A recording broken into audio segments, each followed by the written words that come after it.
صدیق رضی اللہ تعالیٰ عنہ صحیح بخاری صحیح مسلم میں ہے، عقبہ بن حارث رضی اللہ تعالیٰ عنہ کہتے ہیں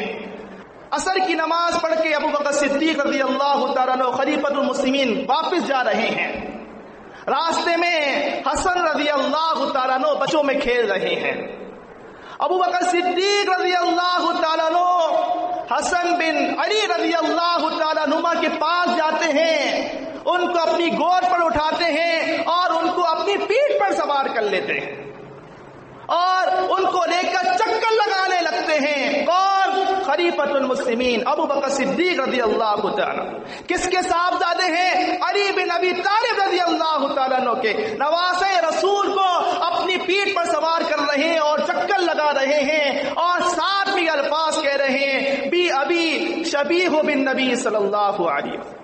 میرے ماں باپ تجھ پر قربان ہو جائیں، اے حسن تیری مشابہت نبی صلی اللہ علیہ وسلم کی جیسی ہے، تیری صورت محمد الرسول اللہ صلی اللہ علیہ وسلم پر گئی ہے، لا شبیہ بی علی، تمہاری صورت تمہاری شبیہ علی پر نہیں گئی ہے۔ وعلی رضی اللہ تعالیٰ عنہ یذهب، علی رضی اللہ تعالیٰ عنہ پیچھے ہیں اور مسکرا رہے ہیں ابو بکر صدیق رضی اللہ تعالیٰ عنہ کی بات۔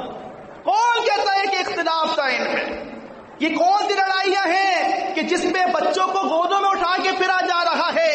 ان کے ساتھ ہنسی مذاق کیا جا رہا ہے اور علی رضی اللہ تعالیٰ عنہ ابو بکر صدیق رضی اللہ تعالیٰ عنہ ساتھ کھڑے ہیں اور مسکرا رہے ہیں۔ یہ محبت کا عالم تھا جو ان کے وہاں پر پیش ہو رہا ہے، جو کہ نظر